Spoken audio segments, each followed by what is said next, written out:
Hello, welcome to today's edition of The Final Bar. We are going to be recapping some of the great conversations we had at the Las Vegas Traders Expo last week, particularly bad calls that people have made, how they've learned from them, how they've navigated through that process, and how they've come out a better investor on the other side. Really excited to share some of these comments with you.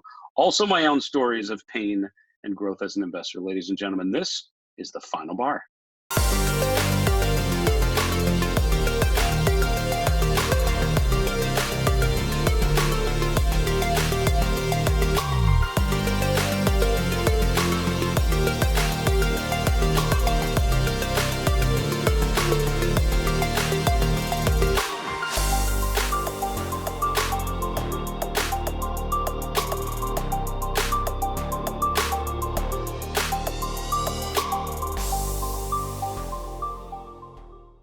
Hello, everyone. Welcome to today's edition of The Final Bar on Wednesday, November 13th. I'm your host, Dave Keller. I'm the Chief Market Strategist at StockCharts.com. Not coming at you live from Redmond, Washington, as usual.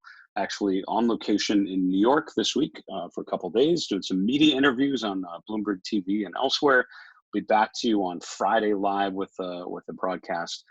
But this week, wanted to share with you some of the conversations we had at the Las Vegas Traders Expo. Particularly today, we're going to be talking about difficult periods in people's career history, difficult calls that went against them, a trade that went poorly, a market that completely went against the positioning, and what you learned from it, how you grew from it.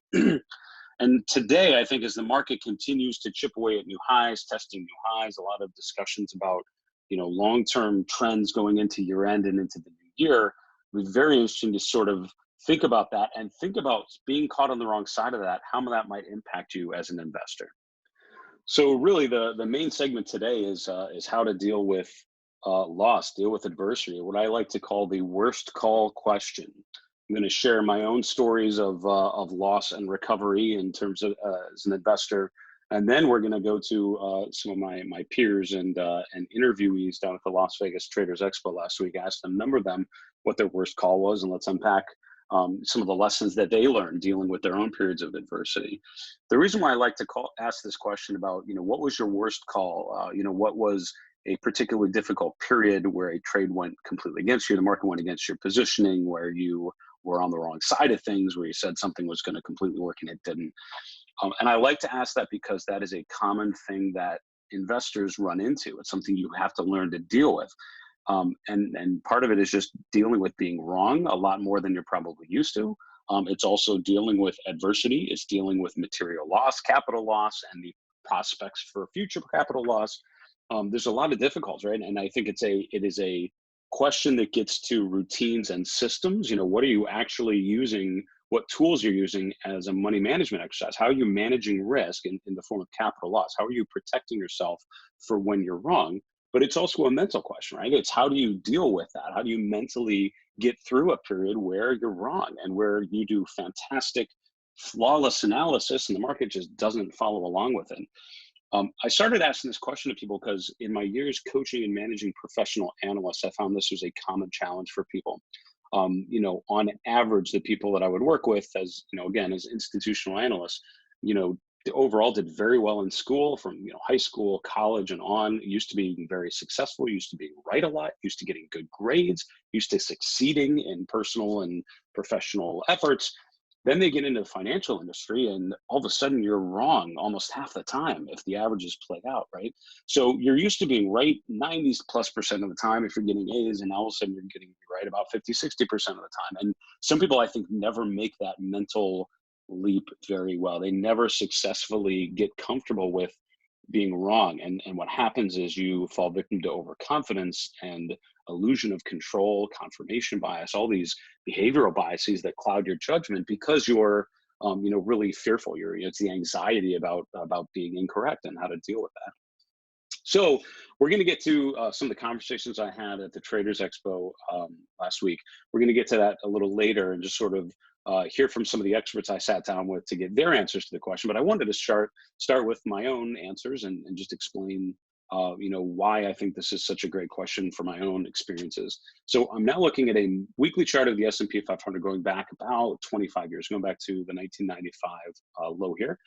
Market bottomed out a little further back, so that 94 sort of cyclical bear, and then we sort of rallied. This is the huge tech bubble uptrend to the March 2000 high. This is then 9/11 and the low in mid 2002, the final low in October 2002, the higher low in March of 2003, then the rally to the 2007 high. We then have the sell off into the low in 2009, the chipping away, breaking to new highs in 2013. This is the cyclical bear market in 2015 to 16, rallying on to the last 18 months, which is what we've been thinking about obviously more recently. So my career in the industry actually started right about here in June of 2000. So when I arrived in New York, I'm sort of getting my bearings and learning about charting and stocks and technical analysis and investing, just trying to understand it from the people around me. The impression I got from everyone is that this is the easiest thing ever, right? We're coming out of a period where you literally just had to buy stocks and tech stocks in particular, internet stocks, and they would just go up exponentially. And there was no real thought you had to have to it. And there were no business plans and revenues and anything like that really were a non-issue. It was all just this, this fluffy going up forever kind of mentality. So when I started the first, 6 to 12 months, it was really still sort of thinking along those lines that, it was still pretty easy. And when it started to sell off, it was like, oh, it's just a temporary thing. 9/11 certainly changed that. That was painful for a lot of reasons, personally, professionally, but for the markets, we then bounced up and continued lower. And I know when that happened, the impression was we might be going to zero. Like this might be the end. This whole bottoming period was an interesting challenge. We then broke to new swing highs and continued to 2007 high. And the reason why I'm spending so much time at this period is because my initiation into the industry was coming off of a euphoric period where everyone around me was just super bullish about life and investing.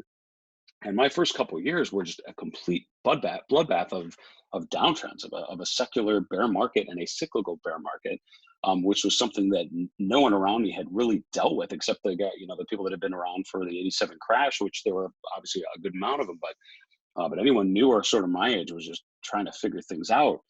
So as a result, I think I've been, from the beginning, I think I've been programmed to be a little more bearish than bullish because I learned technical analysis in this period. This is my formative years. And then, this is when I got my CMT here. And so it was based on skepticism and risk management. And I think what solidified the value of technical analysis to me was in this 2001 to 2 period where the market had been in an uptrend, obviously had rolled over and was now in a clear downtrend. And so many people were fighting that, right? They were still expecting the market to recover.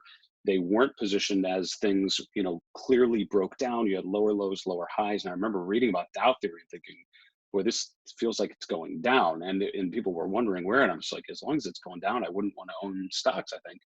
So, so that was the 2000s, bull market top.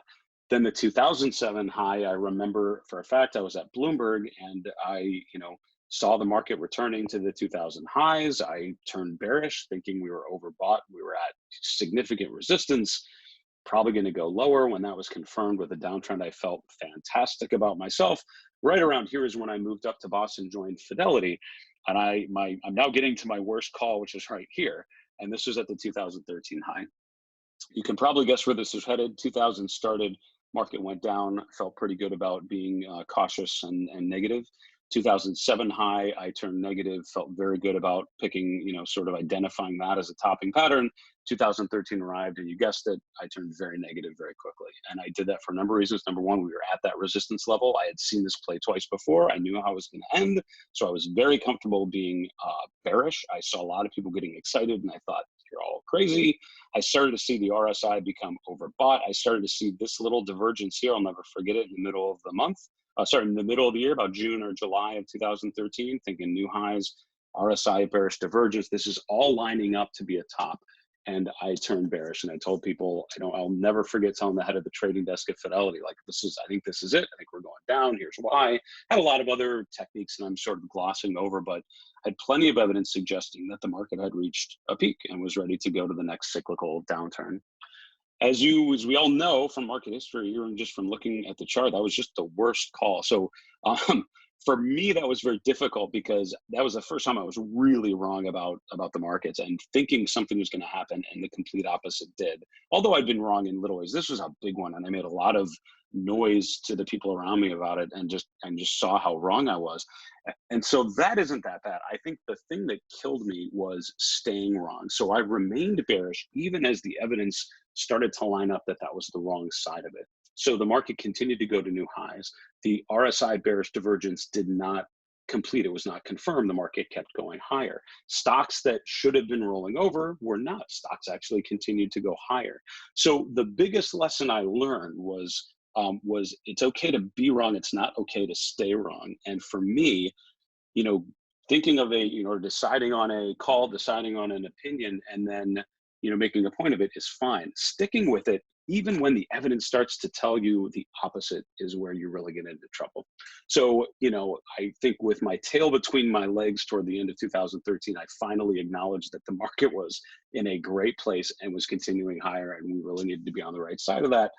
But overall, it was a great lesson in terms of, number one, the importance of making a good, having a good process, but gathering evidence. Don't get too caught up into your opinion that you forget to always be looking at the evidence. And I think a lot of people have been caught up in that recently, myself included. At times, the breadth has looked very questionable, the lack of small cap participation, the leadership from the defensive parts of the equity markets, all have suggested a potential market top, but the market has kept going higher, and that is the evidence that I choose to follow. So that is my painful lesson from miscalling the non-top of 2013. Okay, so now that you've heard my lesson of pain and suffering as an analyst being on the wrong side of the market and what I learned from it, I want to turn the microphone over to some of the people I interviewed. So last week, as you probably know, we were down at the Las Vegas Traders Expo, sat down with a great collection of analysts, strategists, educators, traders, market participants that have gone through periods of positive and negative returns and experiences. And I asked most, if not all of them, what was the worst call? What was a time when the market completely went against your call, your position, your recommendation? How did you deal with it? What did you learn from it? And again, I hope two things. Number one, I hope you hear some things that sound familiar to you. And so that's number one. Number two, I hope that helps you realize that you're not alone, that everyone deals with loss, even people that are making this their profession to be right about things. And then third, the specific ways that people deal with periods of adversity. So here are my guests from the Las Vegas Traders Expo.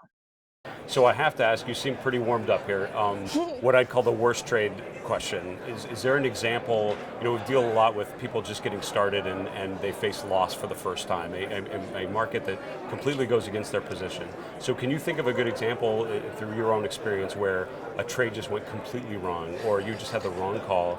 And what did you learn from that? How did you get through that mentally and so on? Which one? Okay, you're the most honest person we've interviewed today. That's good. Been 23 years. Yeah. There's been a couple. lot. Okay, good. Your favorite, what stands out? The main one that it took me a long time to get past doing was that I would have a bias on a trade that I was looking for a correction, but I know I wouldn't feel awesome about it. So I'd go in with it maybe a third of what I would normally do a size, and it'd go against me. And I'm like, okay, I'm just going to add back in because I still think it's going to work. And it goes against me. And then I'll add back in again. And then the momentum is picking up. Perfect. And I'm like, oh, bleep. Yeah. Okay. Okay. So, and I didn't have stops on the books. Right. Okay. So that was one that it took a long time. And then it was like, oh my gosh, I'm giving back all of my gains that took me 2 weeks in a single day on a single trade. Yeah. And I think that happens to pretty much every trader that they've had that happen to them. No, it's never happened. You're the first to fit that. Congrats. That's great. Not really a call. Not really a call so much because again, on my time frame, I'm always really risk averse, and risk management is always first and foremost. Yeah. My worst trade probably was maybe 10 years ago when I was, probably 15 years ago. There I used to sit at a trading office next to a guy whose strategy was, he was super successful. This was 07, 08. Okay. Whenever a stock was down, he would buy it. He'd buy 500 shares. He'd be like, he'd come in at 10 o'clock Eastern time and say, hey, what's down the most? And just start buying it. Wow. And then he'd buy more and buy more. Yeah. And I saw the guy leave at noon every day, up 10 grand.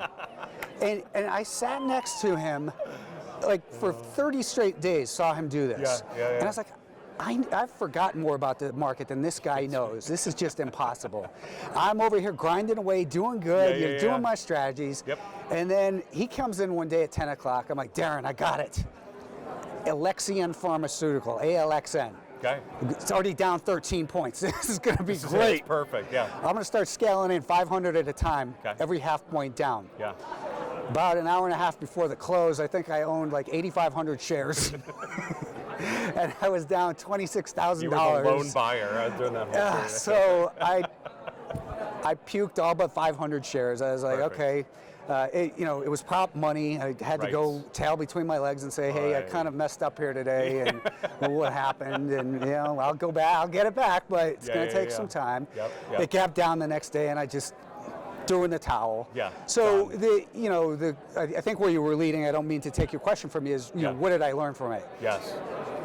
Focus on what you're doing. Focus on your process. Yep. Understand your process, and if you're, when in doubt, just be out, right? I mean, it's such an easy cliche, but if you don't get it, you don't have to be in it. Cash is a position, and honor your approach that works well for you, and if you don't know what it is yet, then trade like 5 shares at a time every half point down.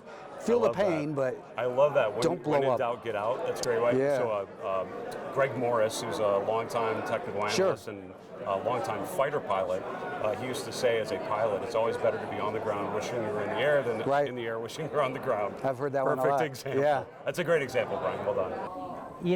I would say if there was a call that was pivotal in sort of reframing how I approached the world of analysis, I think probably the biggest event to me happened in 1996. Okay. And I was covering a stock named Palmer Wireless. If you don't remember, Palmer Wireless was a Florida-based, it was out of Fort Myers, and the Palmer family funded this company. Palmer family runs the Palmer Institute. They're one of the creators of chiropractic as a practice. Right.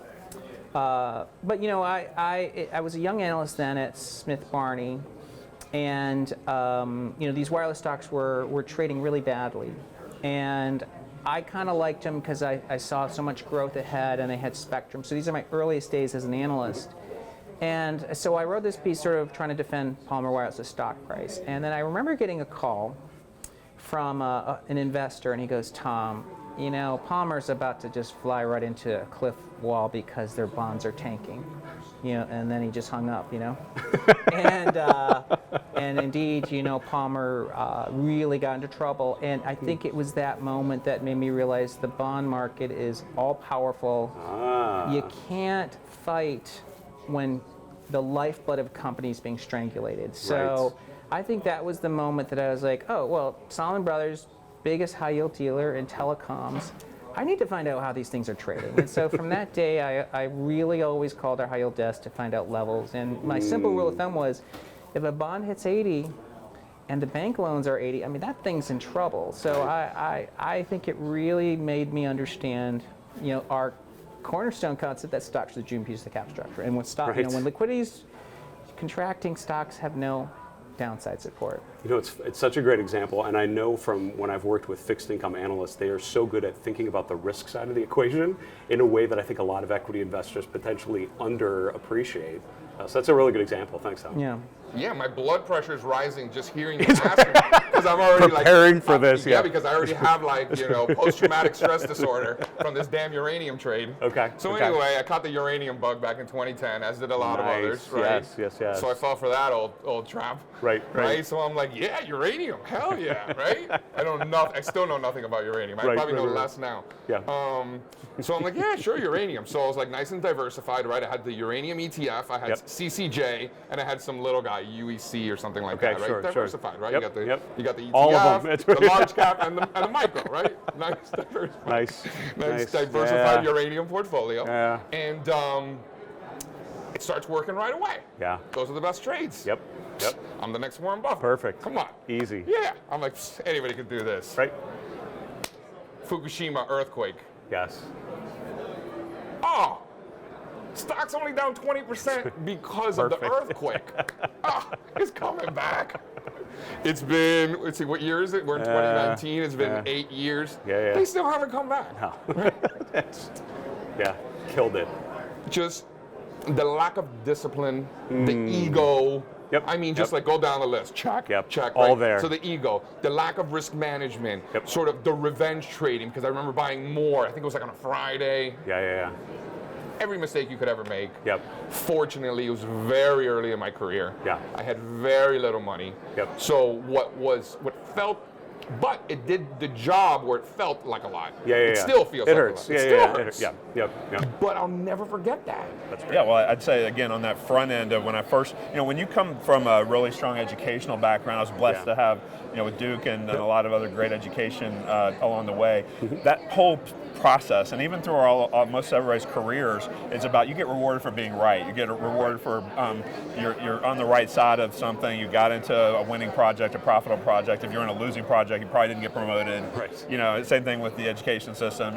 Get that A+, and you're going to go to the highest level. Well, you take that into trading, and you say that leads to. I had just massive perfectionism on the front end when I got started trading, because I'm like, well, of course I want to be perfect, doesn't everybody? Right. But that's not the secret to making the most money in trading and investing, because the secret is get rid of your losers quicker, hold on to your winners longer, and most people are doing the exact opposite, as I mentioned. So it's a big shift, and so I'd had a couple of just blowouts early on with my own money, thankfully, and nobody else's, where I was just like, okay, I know this gold stock's going to go through the moon, we're going to have inflation, market's going to wake up to this, and it's going to be up huge, and then I'm going to just totally cash in 20 times on an out-of-the-money gold call. That, of course, what had happened, it blew up to nothing. Same thing with another tech stock that I thought was a sure thing that wasn't. So you and the more you think it's a sure thing, let's face it, nothing is a sure thing in investing and trading. You're playing a probability game, and if you don't know what your edge is, you probably shouldn't be trading until you figure out what that edge is. So we're constantly training people like, this is your edge. It works 65% of the time. When you're wrong,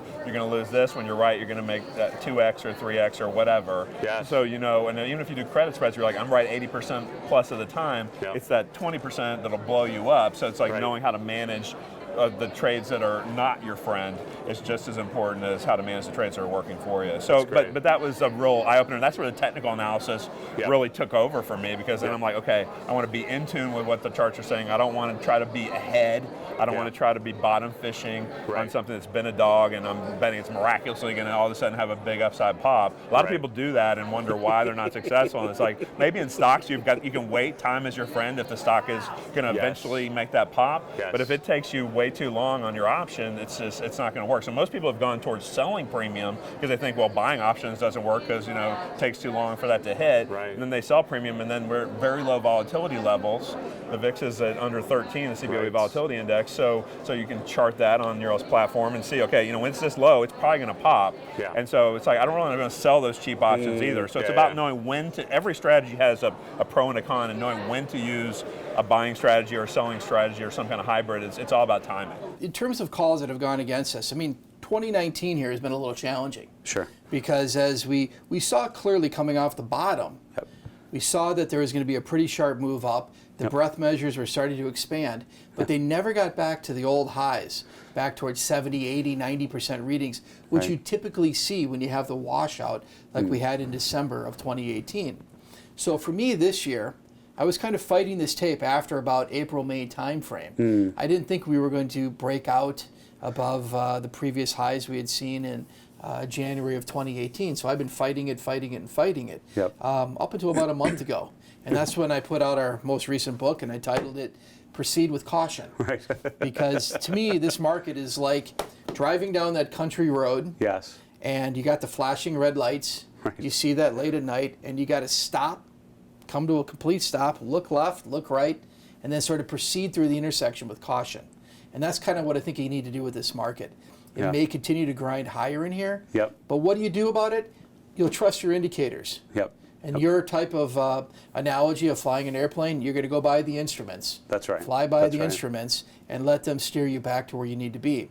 And sometimes you got to make that kind of course correction along the way. Yeah. And that's what we did this month. And we raised our year-end objective from 27.25 to 31.25. And those are some of the challenging periods we've had. Sure. And we have to adjust. Yep. Because I think the worst and most challenging thing for every technician is having this kind of vision on the market, but knowing when to correct and when to change course with what you're ultimately doing. Yes. It's never a lot of fun, but you have to do it. It's all about doing what you're supposed to be doing. Right. And again, trusting your indicators. Yeah. And as the breadth started to expand, we made that change. Got it. And we caught a little grief for it. Right. But it's what you have to do. Don't overstay your welcome. You know, I think price change is something that we should embrace as a gift if we're long stocks. When things are going up, don't be afraid to take a profit, especially if you're a shorter term oriented trader. Don't get married to a position. Just because it worked for you for the last 3 weeks doesn't mean it's going to work for the next 3 weeks. It's all time frame, I think, dependent. But you know, to me, being cognizant of where things have come from and where they are, you know, are important. The flip side of that is don't overstay your welcome on the downside. If something's going against you, don't wait around for it to come back, and don't buy into weakness. Get it out of the portfolio. There's nothing wrong with cash. It gives you time to think. I think Robert Prechter made that statement at one point. At least that's my recollection. You know, another thing that I think is germane to this whole process is that you should expect change all the time. People, especially trend followers get glued to the trend and they expect it to continue to go up. I think you have to have the opposite view. I think you need to manage your risk and really expect things to go against you all the time. And that forces you to control your position sizing, and it forces you to you know, remain grounded. The bad call? Well, Yeah.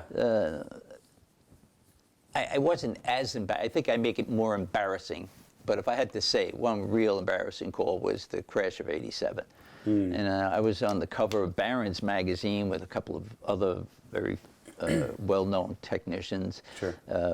Bob Prechter was there. He was he was yelling out, crash, crash, crash. I mean, this is unbelievable. Marty Zweig, who was on on Wall Street Week with us, crying. And I was looking for just a pullback. Yeah, right. I wish I didn't get in that magazine, but those are the calls. Those are the calls, and you respect other people's opinion when you know they really stand up and step out of the box, if you will. Sure. You know, if someone's willing to do that, you know, you just like me stepping out of the box in the 90s, and these guys stepping out of the box in the late 80s. Yep. That was cool. So those are just some snippets of my conversations with the guest experts down at the Las Vegas Traders Expo. I can't tell you enough how much fun it was to sit down and spend 20, 30 minutes with each of those experts, each of those speakers, and pick their brains on a lot of different topics. This was just one piece that we pulled out for today, talking about periods of loss, the worst call stories. There are a lot of other themes that we're going to pull out in terms of process, decision making, and how people have navigated their careers. And we look forward to sharing those things with you in the coming weeks and the coming months. That's our show for today, for Wednesday, November 13th. Thank you so much for watching. Please keep your questions and your feedback coming to us. You can get to us at any point via email, thefinalbar@stockcharts.com. Also look us up on Twitter @FinalBarSCTV. And wouldn't you do me a favor, go to our YouTube channel for Stock Charts and check out all of our previous shows and videos there. From New York, this is Dave Keller, saying have a great night.